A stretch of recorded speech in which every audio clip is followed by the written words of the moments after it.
Well, the final Jim Beam for the week is the Jim Beam Double Oak Twice Barreled, expertly aged and then matured in a second oak barrel. So my research says that essentially what's happened is that they have taken a whiskey that's been aged in a white American oak charred barrel, matured it for 4 years, taken it out, and then put it back into a virgin white American oak charred barrel to mature it a second time. Not sure whether that'll give a significantly different taste to standard Jim Beam, but I guess we'll see in a moment whether they've achieved anything interesting with it. Jim Beam Double Oak is a whiskey to rival any other. It is first aged in charred American white oak barrels. Then the bourbon is removed from the barrels and reduced down to the perfect strength, extracting the caramelized sugars and the natural sweet notes within the wood.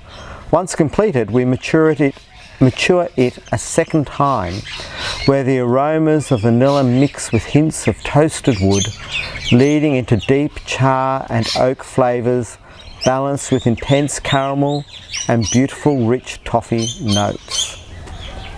The added interaction with the oak wood results in a liquid intense in flavour, smooth in taste. Okay, well they're certainly talking it up. That does sound good though. Genuine Jim Beam, twice barreled in the heart of Kentucky. Jim Beam Double Oak is made for those who take their whiskey seriously. Interestingly, a bit of trivia, supplied in Australia by Beam Suntory Australia Proprietary Limited. So that's, I guess,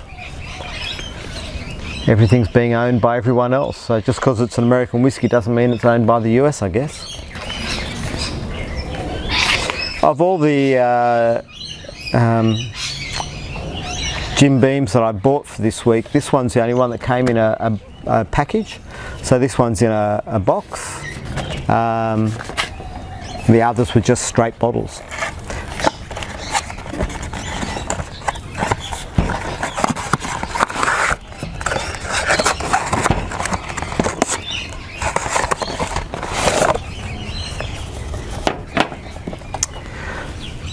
I've just got the other bottles over there. I'm just trying to have a bit of a look. It's certainly darker in colour to the Jim Beam White. I'll just grab that.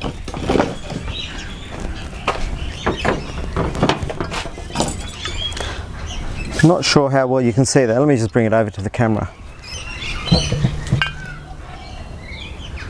Not sure if that's coming through, but certainly darker in colour. The dog seems to like it anyway.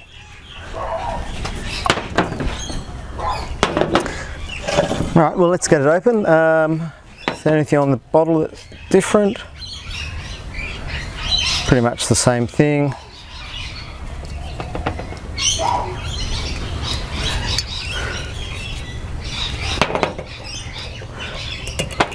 They have made their bottles pretty easy to open. I do appreciate that. If you watch some of my other videos, you see I sometimes struggle to get the bottle open. Screw top. So none of the Jim Beams have had a cork. They've all been screw tops.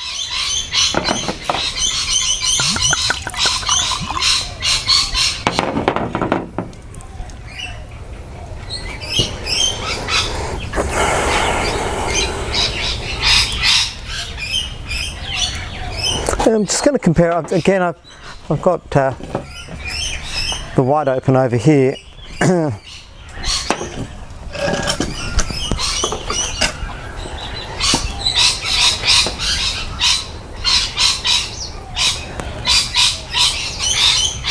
So stronger vanilla.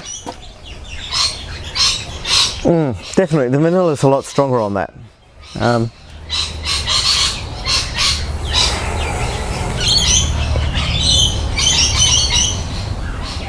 It smells, there's a bit more complexity to it as well, I would have said.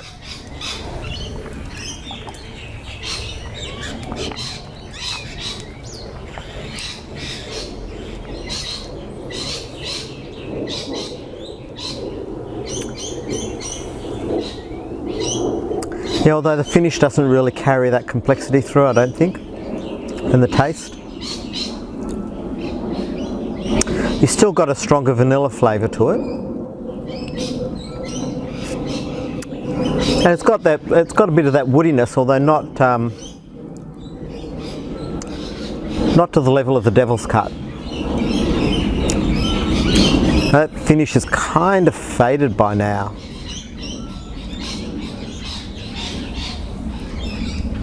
But definitely, look, it's more vanilla than the white label. The nose gives a level of complexity that I don't think that carries through with the taste and the finish.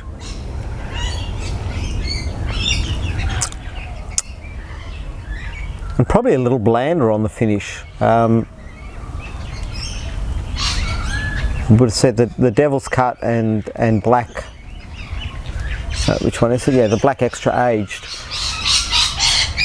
Probably had a more interesting finish than this, although this on the nose is probably a nicer.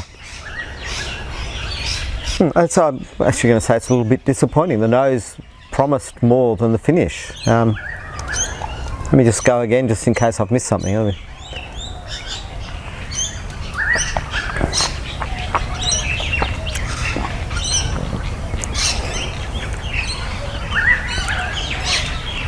Yeah, some spiciness in the mouth when you swallow it, but then a fairly simple finish, which is I